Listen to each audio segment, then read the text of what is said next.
Let's read the question. The question says a wire of length L and mass per unit length 6 into 10 to the power minus 3 kilogram per meter is put under tension of 540 Newton. Two consecutive frequencies that is resonates at are 420 Hz and 490 Hz. Then L in meters is option A 8.1 meter, option B 2.1 meter, option C 5.1 meter and option D 1.1 meter. So अगर हम इस question की बात करें तो सबसे पहले हम देखेंगे इसका की कॉन्सेप्ट. तो जो की कॉन्सेप्ट की जब हम बात करते हैं तो यहाँ पे फ्रीक्वेंसी जो होती है Fn वो होती है Nv अपॉन 2L के अकॉर्डिंग. अगर हम फंडामेंटल फ्रीक्वेंसी की बात करें तो F होता है V अपॉन 2L. तो दूसरी चीज अगर हम टेंशन के रिस्पेक्ट में देखें तो फ्रीक्वेंसी जो होती है वो होती है 1 upon 2L into under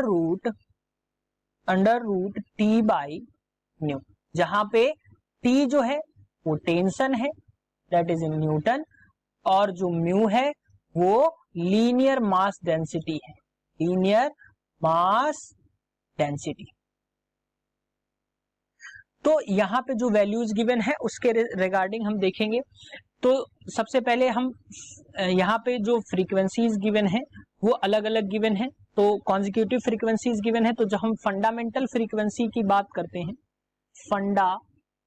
fundamental frequency जब हम देखेंगे, फंडामेंटल फ्रीक्वेंसी जब हम देखेंगे तो वो होगी आपकी F2 माइनस F1, यानी कि हो जाएगी आपकी 490 हर्ट्ज माइनस 420 हर्ट्ज.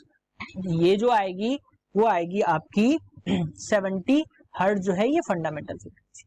अब अगर हम इसकी वैल्यूज को यहाँ पे पुट करें तो आपको जो वैल्यूज मिलेंगी वो मिल जाएंगी आपको L equals to 1 upon 2 into fundamental frequency root T upon new.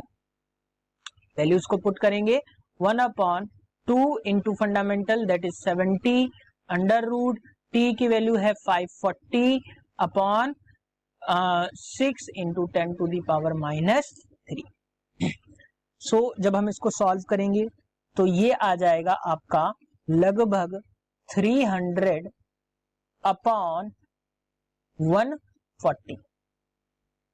Cut गया तो 4 2 जा, तो ये आ जाएगा आंसर आपका 2.14 मीटर.